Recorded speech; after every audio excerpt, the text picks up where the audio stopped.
My mother spent $85,000 proving my sister was the pretty one, and 30 years showing me I was the backup daughter. So when I sat in seat 299 out of 300 at her perfect wedding, I thought I knew exactly how that night would go.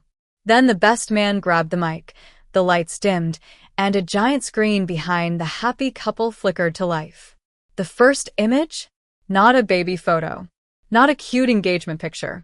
It was my sister in her $15,000 dress, making out with her fiancé's brother in the shadows of their engagement party, in front of 300 guests. And for the first time in my life, I watched my parents' golden child burn everything they'd built around her, while I finally walked away. If you've ever been the other kid, the backup, the one who never got picked first, you're going to feel this one. Before we go deeper, if you've ever tasted even the tiniest bit of vindication, tap that like button and subscribe. Drop a comment with where you're watching from and tell me this. Have you ever had to just step back and let karma do the dirty work? All right. Let me tell you how we got from Serena is the pretty one to Serena's life trending under #weddingfromhell. My name is Mila West. I'm 29, and for as long as I can remember, my parents have introduced me like an asterisk. This is Serena, our beautiful, talented daughter. Oh, and this is Mila. Serena was the sun in our house. My mother, Diane, had been a beauty pageant contestant in her 20s. She never won, came close twice. She made sure we knew that, but she funneled every shattered dream into my older sister. Serena had the pageant hair, the pageant smile, the pageant bone structure that made strangers stop talking mid-sentence. By 6, she had a shelf full of trophies and sashes. Me? I had brown hair, brown eyes, and a face my mother once called pleasant enough, like she was describing a cheap hotel. You're pretty in your own way, she'd say, smoothing down my hair while watching Serena practice her wave in the mirror. Not everyone needs to be beautiful. I learned very young what my role was. Not beautiful, not special, useful. While my mother chauffeured Serena to pageants every weekend, I walked myself to the library. While Serena posed, I read. While cameras flashed for her, fluorescent lights buzzed over my textbooks. In 8th grade, I made the honor roll. There was a ceremony. They called my name, handed me a certificate, people clapped. My parents weren't there. They were 3 hours away at Serena's regional pageant. We'll celebrate when you get home, my dad promised over the phone. They forgot. Years later, I found our family photo albums in the hall closet. 47 pages of Serena.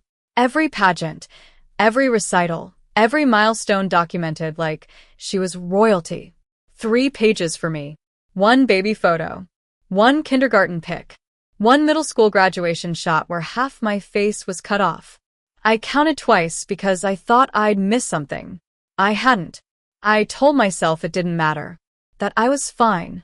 That I didn't need what Serena had.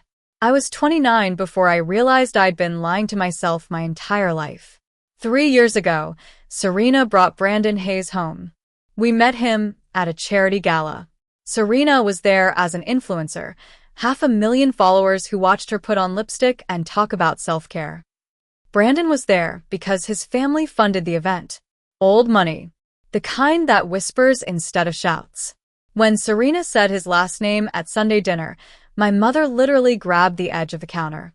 "A Hayes," she hissed to my father, eyes wide. "Can you imagine our Serena with a Hayes?" From that moment on, every conversation revolved around him. Brandon's job at the investment firm. Brandon's family estate in Connecticut. Brandon's mother's preference for winter weddings.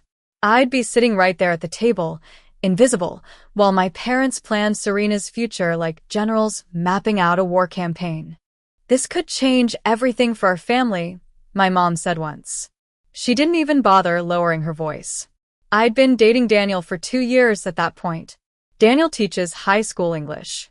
Shakespeare, Steinbeck, the usual suspects to kids who mostly roll their eyes. He makes me laugh. He remembers the little things. He never once made me feel like I was someone's backup plan.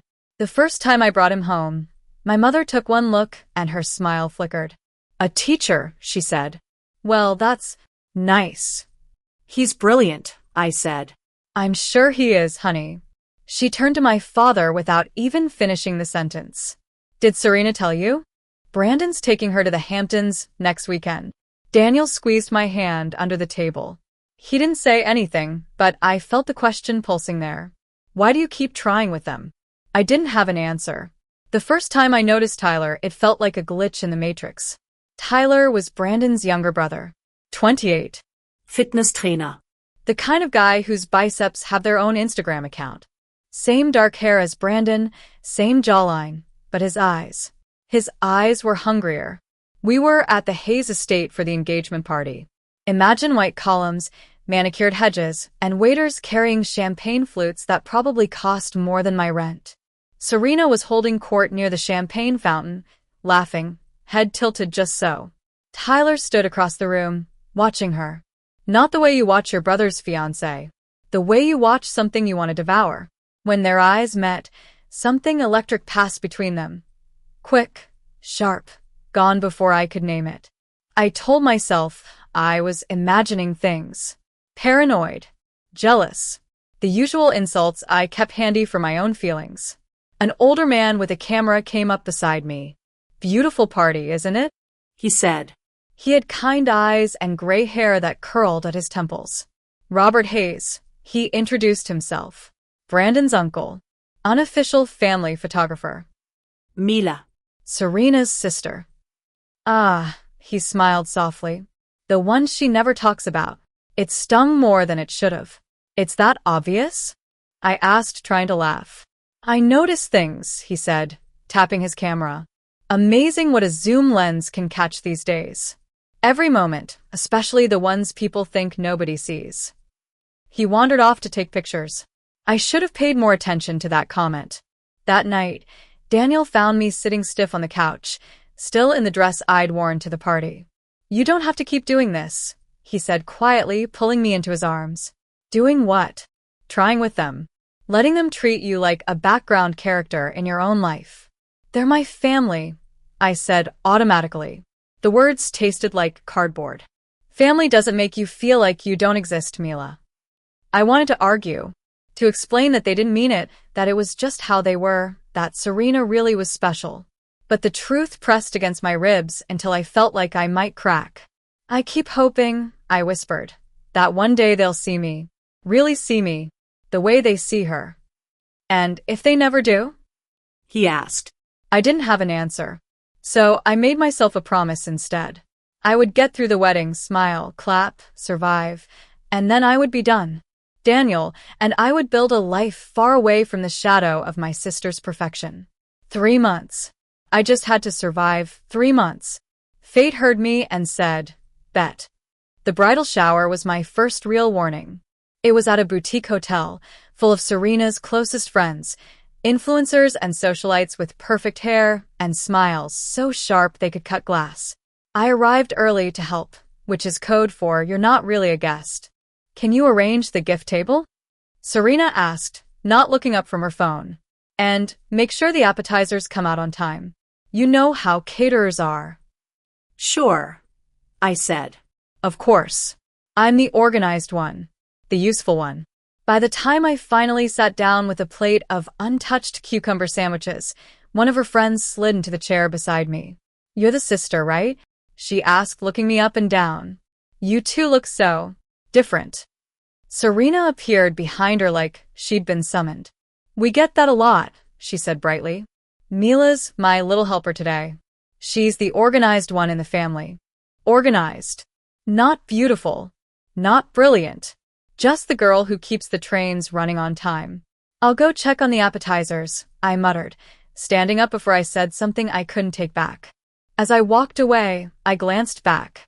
Serena had her phone hidden under the tablecloth, thumbs flying, that secret little smile curving her mouth. The one I knew from my early days with Daniel, when every text felt like a spark in the dark. The thing is, Brandon was at his bachelor party across town. So who was making the bride glow like that? I pushed the thought away. I was being paranoid again. 3 days later, my phone rang. Unknown number. I almost didn't pick up. Is this Mila West? The voice was male, controlled, with something tight beneath it. Urgency. Or anger. Who's asking? Marcus Reed. I'm Brandon's best man. We met at the engagement party. I remembered him vaguely. Tall, serious, the kind of guy who notices too much. Brandon had mentioned he was a journalist. We need to talk, he said. About Brandon. I barely know him. That's the problem, Marcus said.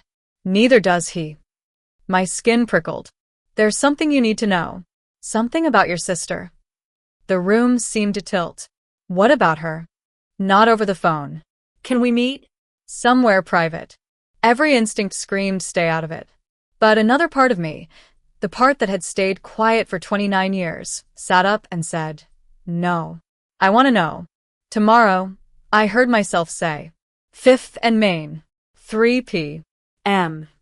Marcus looked even more exhausted in daylight. The kind of tired that comes from carrying a secret you hate.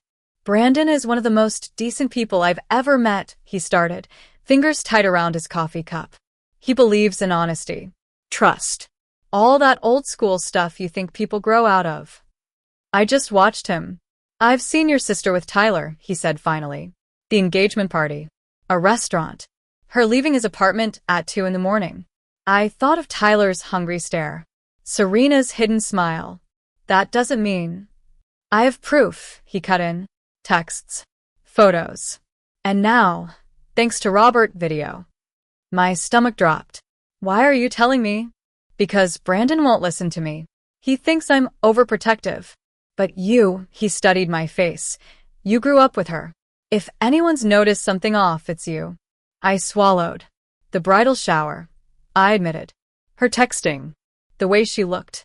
Like she was somewhere else. Marcus nodded slowly. I can't let him marry someone who's lying to him, he said. He doesn't deserve that. What are you going to do? He met my eyes. That depends, he said quietly. Do you want this wedding stopped? The question hung between us like a live wire. If I said yes, I would be the jealous, bitter sister in every story my mother told for the rest of her life. If I said no, I'd be watching a good man walk into a trap. For once, I chose myself, but in a way I never expected. Don't make it about me, I said. Don't tell him I knew anything. If Brandon finds out, it can't be because of me. Marcus studied me for a long moment, then nodded.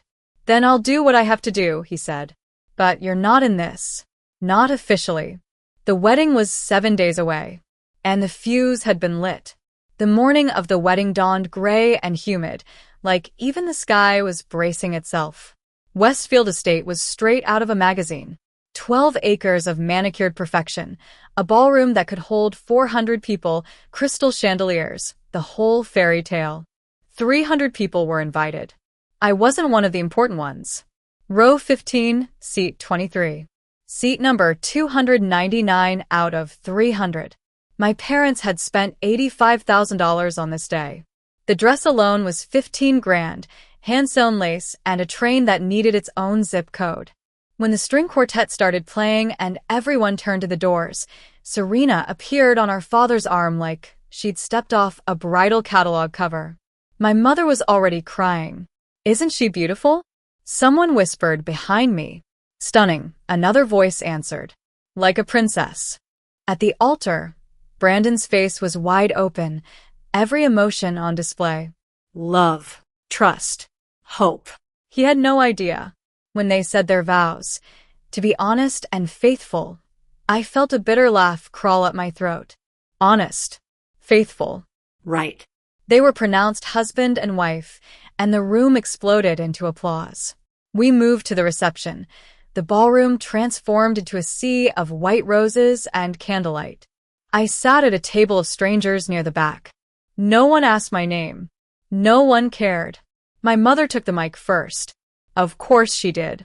I want to say a few words about my beautiful daughter, she began, basking in the attention. Serena has been my pride and joy since the moment she was born. She went on and on, talking about Serena's beauty, her success, her destiny. Then, almost as an afterthought. And of course, my other daughter is here somewhere. Mila, wave from wherever you are. 299 heads turned, searching for the spare daughter. I didn't wave. Well, She's shy. My mother laughed into the microphone. Anyway, to the bride and groom. Heat burned behind my eyes. My chest felt tight, like my ribs were a cage I'd outgrown. At the head table, Marcus slipped a small USB into a laptop half hidden behind flower arrangements. He caught my eye and gave a tiny, almost apologetic nod. And now, the MC announced, please welcome the best man for his toast. Marcus stood, straightened his tie, and walked to the mic like a man walking to a detonator. Brandon and I met freshman year, he started. He's the guy who brings you soup when you're sick and talks you down from stupid decisions at 3 a.m. Laughter. Relaxed shoulders. Champagne glasses lifted. He's the most loyal person I know, Marcus continued, and the most honest. He once told me trust is the foundation of any relationship. Without honesty, love means nothing. The air shifted. Slightly. But I felt it. That's why, Marcus said, voice tightening, I think Brandon deserves the truth. Always. Brandon gave a nervous little laugh. Getting serious on me, man? He joked. I am serious, Marcus said, eyes locked on him. I struggled with whether to do this. For weeks. I asked if it was my place. The string quartet fell silent.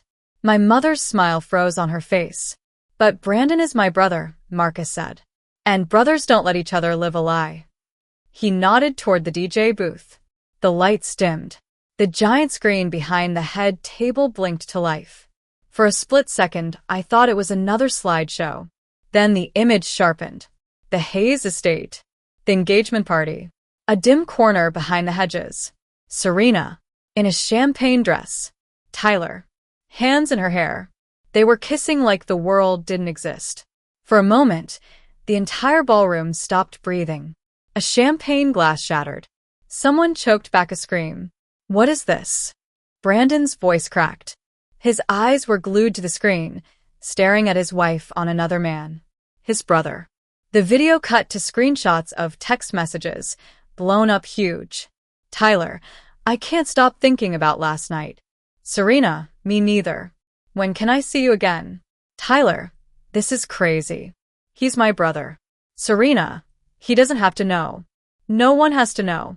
Dates. Times. Months of them. Turn it off. Serena shrieked. Turn it off. No one moved. Not the DJ, not the staff, not Marcus. Brandon stood up slowly, like every bone in his body suddenly weighed 100 pounds.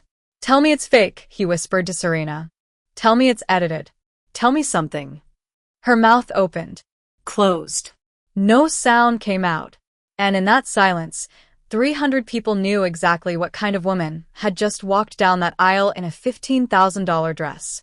Chaos erupted. Guests shouted. Some fled. Others kept filming because the internet doesn't sleep.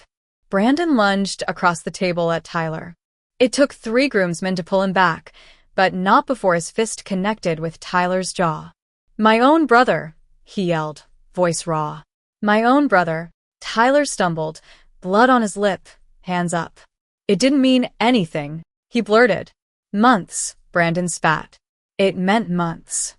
Serena grabbed at him, sobbing. Mascara streaked down her cheeks, black rivers on a porcelain face. Brandon, please, it was a mistake, just. Don't touch me, he snapped, stepping back like her skin burned. You were sleeping with my brother, and you married me anyway. His voice dropped, cold and deadly. I want an annulment. You can't. I can, he said, and I will. The Hayes family walked out. Marcus with them. He looked at me one last time and nodded. Not triumphant. Just, Sut. Serena collapsed to her knees in the middle of the dance floor, trains spread around her like a broken cloud. My parents stood nearby, shell-shocked. My mother's grip on my father's arm was so tight her knuckles were white. Our Serena, she whispered. Our perfect Serena. Then she looked up and saw me. You knew, she said, stumbling toward me. Her fingers dug into my arms. You knew something. Why didn't you tell us? I met her eyes, calm in a way that scared even me. If I told you, I asked quietly, would you have believed me? Of course. Really? The other daughter? The backup plan? Her mouth opened. No sound came out. That was my answer. I gently pried her hands off my arms. Behind us, staff were already talking about refunds and liability. Guests were still whispering, phones glowing as videos uploaded to the hungry void of social media. I picked up my purse. For the first time in 29 years, I turned my back on my family and walked out on my own terms. Daniel was waiting in the parking lot, leaning against his car in the dark. One look at my face, and he just opened the passenger door. How bad? He asked once we were driving. Biblical, I said. We were halfway home before I realized I was crying. Not for Serena, not for my parents, for the little girl who counted photo album pages and always came up short. That night, I decided something. I was done auditioning for a role in a family that never really wanted me. If they ever wanted me in their lives again, it would be as their daughter, not their understudy. The fallout was fast and vicious. By Monday, Marcus's speech was all over social media. Serena's breakdown. Tyler's bloody lip. Brandon's quiet, terrifying calm. Serena's Instagram, built on authentic love and relationship goals, imploded. From 500,000 followers to under 100,000 in a week. Sponsorship deals evaporated. Brands released statements about misalignment of values. The luxury high-rise Brandon paid for? Gone. She had 72 hours to move out. She ended up back in her childhood bedroom at 32. Tyler quietly disappeared, too. The Hayes family has money and lawyers. Let's just say his name stopped showing up on anything attached to them. Meanwhile, my life didn't explode. It slowly, quietly blossomed. My boss finally noticed the way I could organize chaos into perfect events and promoted me to senior coordinator. Daniel and I set a date. No stats. Nos chandeliers. No 15,000 pesos dress. Just his parents' backyard, a rented tent, 35 people who actually loved us, and a $300 vintage dress that fit better than anything Serena ever wore. I called my parents a week before. I'm getting married, I said. Saturday at 3. If you come as my parents, not Serena's parents who happen to have another daughter. Can you do that? My father's voice broke. We'll be there, sweetheart. Whatever you need. For the first time, it sounded like he meant it. On the day I married Daniel, it poured. The fancy Pinterest weddings would have called it a disaster. Muddy grass, damp hair, everyone squeezed under a tent that flapped in the wind. It was perfect. When I walked down that makeshift aisle and saw Daniel's face, soft, steady, absolutely certain, I understood something. Revenge isn't always about watching the people who hurt you burn. Sometimes it's about building a life so peaceful, so full, that their opinions stop mattering at all. My parents sat in the second row. My mom cried the whole time, but this time, the tears were for me. My dad squeezed my hand afterward and whispered, "I'm proud of you." I'd waited my whole life to hear those words. I believed them, not because he said them, but because I already knew they were true. So here's what I learned, and what I want you to take from this, if any part of my story feels familiar. You can spend your whole life begging people to see you, or you can turn and face the people who already do. You are not the other daughter. You are not the backup option. You are not the seat 299 out of 300. You deserve to be someone's first choice. Not because you're the prettiest or the most impressive, but simply because you're you. My parents might never fully understand how much damage they did. Serena might never truly own what she destroyed. But I stopped waiting for their remorse to set me free. The sweetest revenge I ever got wasn't Serena's wedding blowing up on a big screen. It was walking into my own small, messy, rain-soaked wedding. And knowing that, for the first time in my life, I didn't need anyone in that crowd to choose me. Because I had finally chosen myself. If you made it this far, thank you for listening to my story. If you've ever been the other anything, other kid, other friend, other partner, hit that like button. Subscribe if you want more stories where justice doesn't always look like screaming matches. Sometimes it looks like quiet boundaries and a better life. And tell me in the comments, what would you have done if you were in my seat at that wedding? I'll be reading. And remember, You don't have to be their favorite to be worthy.